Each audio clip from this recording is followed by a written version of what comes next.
melewati tangga turunan tadi. Di tangga itu sebanyak 132 tangga. Sisi sebelah kanan ada nengok tadi ada ruang amunisi. Ada. Jadi untuk ruang amunisi adalah gudang senjata bagi Jepang. Yang dimanfaatkan adalah ruang amunisi adalah untuk penyimpanan senjata bagi Jepang dulunya.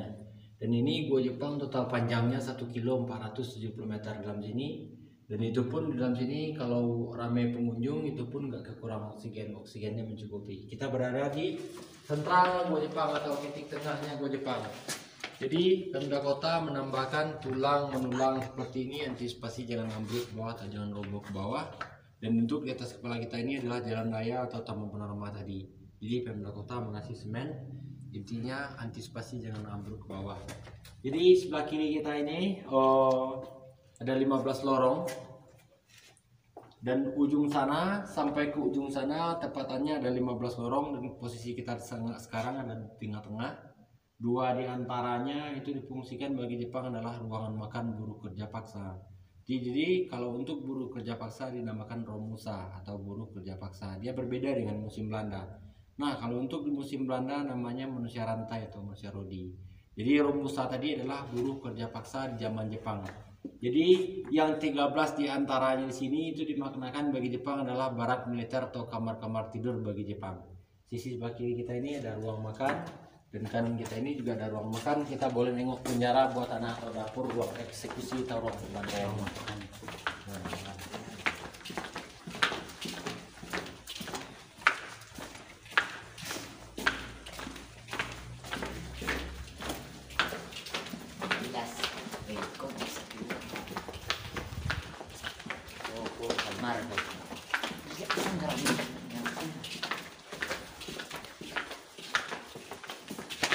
Nah, kalau ada yang adiknya melatih video, tolong diambil bacaannya ini.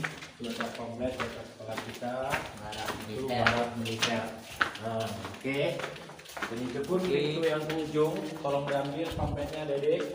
Itu ada pintu pelarian, yang mana tepatan pintu itu langsung menuju ke Ngarai Sanok. Ada kalian kan dari bawah tadi kan, dari sungai. Jadi di ujung sana adalah jurang yang untuk pelarian itu ada yang melarikan diri. Yang melarikan diri adalah Romusa. Jadi Romusa itu adalah orang kita, ya. Jadi untuk melarikan diri melewati pintu ini juga langsung menuju ke bawah. Untuk ke dalam ke bawahnya ada 200 meter, itu juga mati konyol ke bawahnya.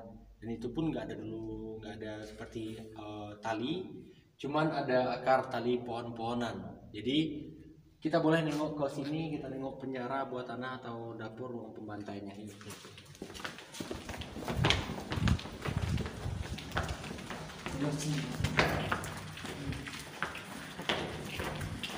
Konten YouTube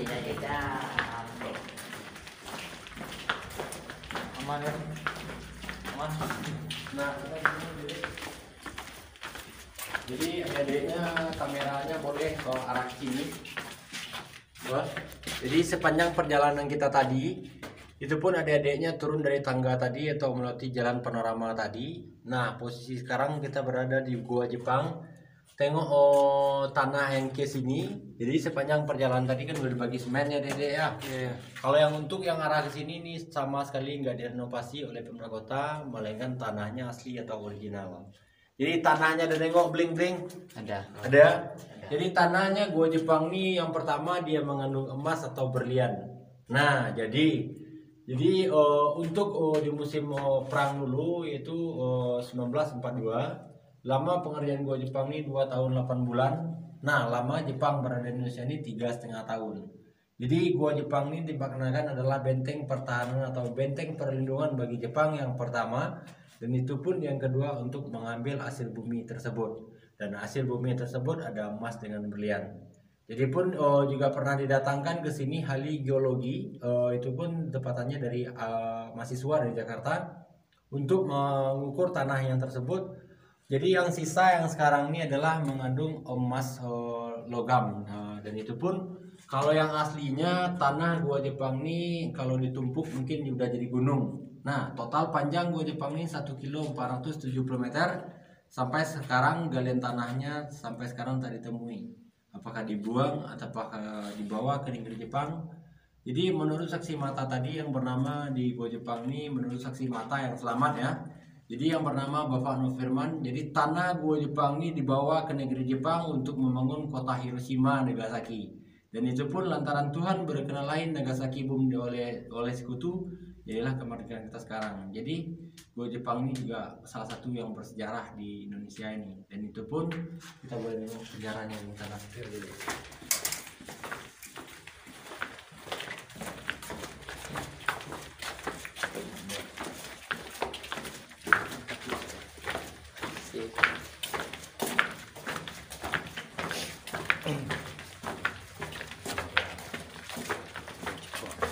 Nah ini kejadiannya nengok di sini.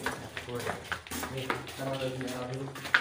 Nah, di perbandingan dengan jeruji yang ada di ruang amunisi tadi, nah untuk di ruang amunisi tadi itu jerujinya udah segi 4. Nah ya ada nengok sebagian ya. Jadi kalau untuk yang arah ke sini ini sama sekali nggak direnovasi oleh Pemda Kota, melainkan udah pada keropos. Mungkin ada adanya nengok. Jadi seperti inilah penjaranya. Dan ini penjaranya, dia juga pernah datang ke sini itu dari Mr. Tukul dan Jalan, dunia lain, Uka-uka, dua dunia.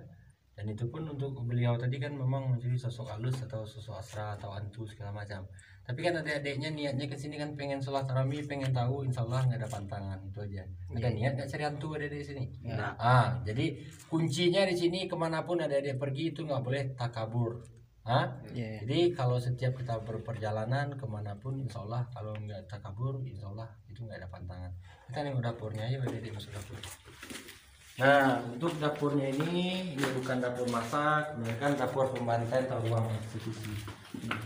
Nah, jadi biasanya pengunjung kalau yang mempunyai kelebihan seperti Endra Kenam, anak indigo, kalau dalam sini itu dia nggak mau masuk. Jadi dari anak tangga tadi dia udah bisa melihat atau bisa merasakan. Jadi seperti anak indigo yang punya Endra Kenam itu nggak mau masuk sama sekali. Itu pun kalau tamu-tamu normal itu pun nggak ada yang ngikutin dari nenek moyang dulu, insya Allah nggak ada pantangan. Tapi kalau yang mempunyai kelebihan dia kan bisa melihat atau bisa merasakan. Jadi inilah dapurnya, dan itu dulunya itu adalah tempat pembuangan mayat yang dicincang-cincang orang kita.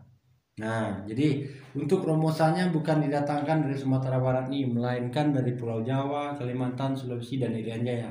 Kenapa dipekerjakan dari Sumatera Barat?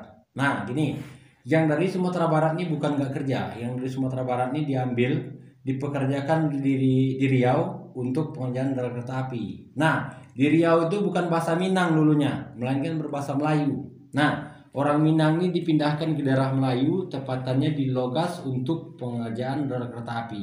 Jadi Pulau Jawa, Kalimantan, Sulawesi, dan Irian Jaya dipekerjakanlah di sini. Jadi misalkan siapa nama kamu? Randy. Kamu? Ilham. Ilham.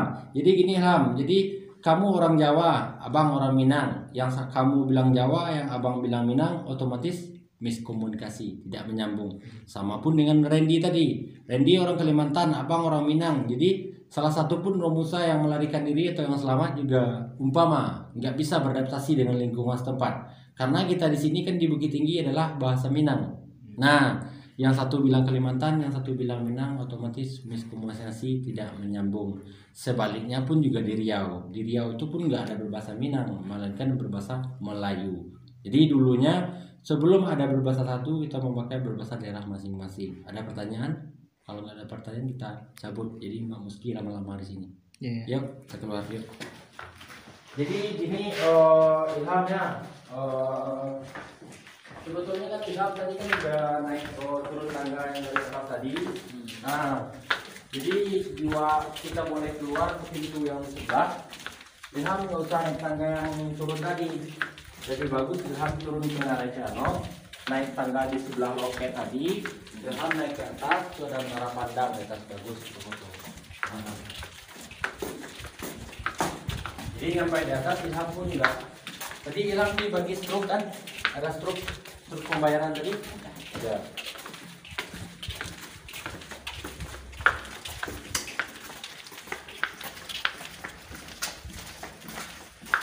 Ada orang Minang di sini. Ada. Orang Minang kesurupan ada di sini. Tentu ada ini. Asal saya buat bang tadi.